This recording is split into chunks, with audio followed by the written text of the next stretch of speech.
कृष्ण, राधे राधे। आज हम श्रीमद् भागवत महापुराण के प्रथम स्कंद के द्वितीय पाठ का अध्ययन करेंगे, परंतु उसके पहले हम 3 बार ओंकार गुंजन करेंगे। गहरी श्वास भरते हुए ओंकार गुंजन करते हुए हम धीरे धीरे श्वासों को छोड़ेंगे।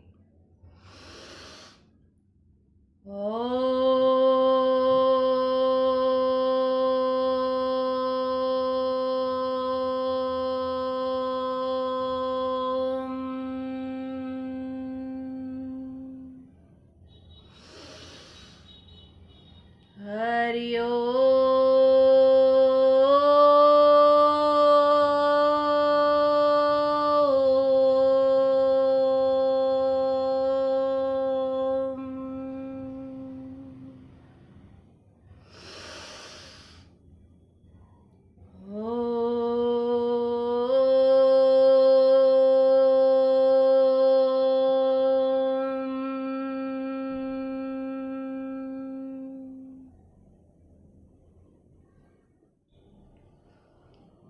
अथ द्वितीय अध्याय भगवत कथा और भगवत भक्ति का महात्म्य।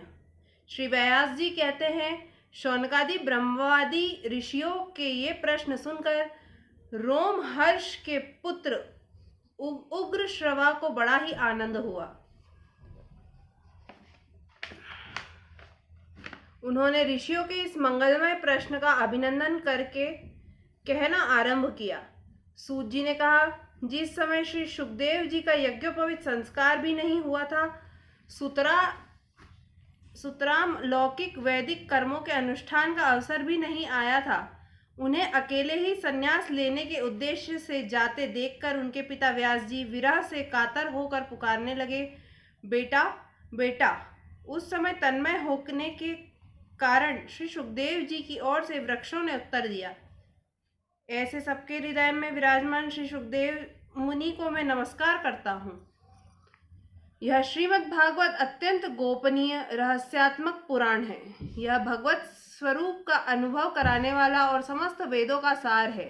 संसार में फंसे हुए जो लोग इस घोर अज्ञानांधकार से पार जाना चाहते हैं, उनके लिए आध्यात्मिक तत्वों को प्रकाशित कराने वाला यह एक अद्वितीय दीपक है। वास्तव में उन्हीं पर करुणा करके बड़े बड़े मुनियों के आचार्य श्री सुखदेव जी ने इसका वर्णन किया है। मैं उनकी शरण ग्रहण करता हूँ। मनुष्यों में सर्वश्रेष्ठ भगवान के अवतार नर नारायण ऋषियों को, सरस्वती देवी को और श्री व्यासदेव जी को नमस्कार करके तब संसार और अंतःकरण के समस्त विकारों पर विजय प्राप्त कराने वाले इस श्रीमद् भागवत महापुराण का पाठ करना चाहिए। ऋषियों, आपने संपूर्ण विश्व के कल्याण के लिए यह बहुत सुंदर प्रश्न किया है, क्योंकि यह प्रश्न श्री कृष्ण के संबंध में है और इससे भली भांति आत्मशुद्धि हो जाती है। मनुष्यों के लिए सर्वश्रेष्ठ धर्म वही है जिससे भगवान श्री कृष्ण में भक्ति हो, भक्ति भी ऐसी जिसमें किसी प्रकार की कामना न हो और नित्य निरंतर बनी रहे। ऐसी भक्ति से हृदय आनंद स्वरूप परमात्मा की उपलब्धि करके कृतकृत्य हो जाता है। भगवान श्री कृष्ण में भक्ति होते ही अनन्य प्रेम से उनमें चित्त जोड़ने की ही निष्काम ज्ञान और वैराग्य का आविर्भाव हो जाता है।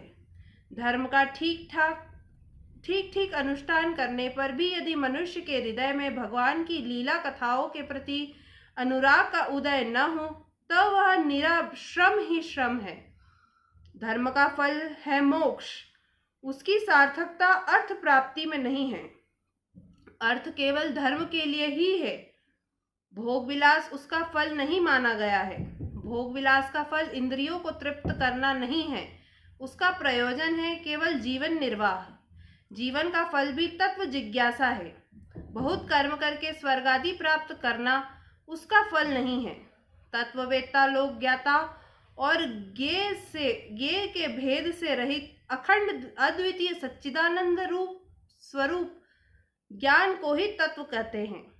उसी को कोई ब्रह्मा, कोई परमात्मा और कोई भगवान के नाम से पुकारते हैं। श्रद्धालु मुनिजन भागवत श्रवण से प्राप्त ज्ञान, वैराग्य युक्त भक्ति से अपने हृदय में उस परम तत्व स्वरूप परमात्मा का अनुभव करते हैं। शौनकादि ऋषियों, यही कारण है कि अपने अपने वर्ण तथा आश्रम के अनुसार मनुष्य जो धर्म का अनुष्ठान करते हैं उसकी पूर्ण सिद्धि इसी में है कि भगवान प्रसन्न हो। इसलिए एकाग्र मन से भक्तवत्सल भगवान का ही नित्य निरंतर श्रवण, कीर्तन, ध्यान और आराधना करना चाहिए। कर्मों की गांठ बड़ी कड़ी है। विचारवान पुरुष भगवान के चिंतन की तलवार से उस गांठ को काट डालते हैं।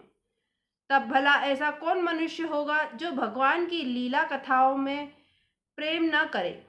शौनकादि ऋषियों, पवित्र तीर्थों का सेवन करने से महत् सेवा, तदनंतर श्रवण की इच्छा, फिर श्रद्धा, तत्पश्चात भगवत कर्मों कथा में रुचि होती है। भगवान श्री कृष्ण के यश का श्रवण और कीर्तन दोनों पवित्र करने वाले हैं। वे अपने कथा सुनने वालों के हृदय में आकर स्थिर हो जाते हैं, उनकी अशुभ वासनाओं को नष्ट कर देते हैं, क्योंकि वे संतों के नित्य सुहृदय हैं।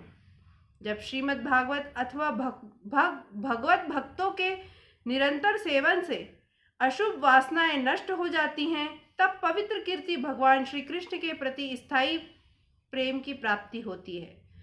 तब रजोगुण और तमोगुण के भाव, काम और लोभादि शांत हो जाते हैं और चित्त इनसे रहित होकर सत्वगुण में स्थित एवं निर्मल हो जाता है। इस प्रकार भगवान की प्रेममयी भक्ति से जब संसार की समस्त आसक्तियां मिट जाती हैं, हृदय आनंद से भर जाता है, तब भगवान के तत्व का अनुभव अपने आप हो जाता है। हृदय में आत्मस्वरूप भगवान का साक्षात्कार होते ही हृदय की ग्रंथि टूट जाती है, सारे संदेह मिट जाते हैं और कर्म बंधन क्षीण हो जाता है। इसी से बुद्धिमान लोग नित्य निरंतर बड़े आनंद से भगवान श्री कृष्ण के प्रति प्रेम भक्ति करते हैं, जिससे आत्म प्रसाद की प्राप्ति होती है। प्रकृति के 3 गुण हैं, सत्व, रज और तम। इनको स्वीकार करके इस संसार की स्थिति, उत्पत्ति और प्रलय के लिए एक अद्वितीय परमात्मा ही विष्णु, ब्रह्मा और रुद्र, ये 3 नाम ग्रहण करते हैं। फिर भी मनुष्यों का परम कल्याण तो सत्व गुण स्वीकार करने वाले श्री हरि से ही होता है। जैसे पृथ्वी के विकार लकड़ी की अपेक्षा धुआं श्रेष्ठ है और उससे भी श्रेष्ठ है अग्नि, क्योंकि वेदोक्त यज्ञ यज्ञादि के द्वारा अग्नि सद्गति देने वाला है। वैसे ही तमोगुण से रजोगुण श्रेष्ठ है और रजोगुण से भी सत्वगुण श्रेष्ठ है, क्योंकि वह भगवान का दर्शन कराने वाला है। प्राचीन युग में महात्मा लोग अपने कल्याण के लिए विशुद्ध सत्वमय भगवान विष्णु की ही आराधना किया करते थे। अब भी जो लोग उनका अनुसरण करते हैं वे उन्हीं के समान कल्याण भाजन होते हैं। जो लोग इस संसार सागर से पार जाना चाहते हैं वे यद्यपि किसी की निंदा तो नहीं करते, न किसी में दोष ही देखते हैं, फिर भी घोर रूप वाले तमोगुणी, रजोगुणी, भैरवादी भूतपतियों की उपासना न करके सत्वगुणी विष्णु भगवान और उनके अंश काल स्वरूपों का ही भजन करते हैं। परंतु जिसका स्वभाव रजोगुणी अथवा तमोगुणी है वे धन, ऐश्वर्य और संतान की कामना से भूत, पीतर और प्रजापतियों की उपासना करते हैं, क्योंकि इन लोगों का स्वभाव उन भूतादियों से मिलता जुलता होता है। वेदों का तात्पर्य श्री कृष्ण में ही है, यज्ञों के उद्देश्य श्री कृष्ण ही है, योग श्री कृष्ण के लिए ही किए जाते हैं और समस्त कर्मों की परिसमाप्ति भी श्री कृष्ण में ही है। ज्ञान से ब्रह्म स्वरूप श्री कृष्ण की भी प्राप्ति होती है। तपस्या श्री कृष्ण की प्रसन्नता के लिए ही की जाती है। श्री कृष्ण के लिए ही धर्मों का अनुष्ठान होता है और सब गतियां श्री कृष्ण में ही समा जाती हैं।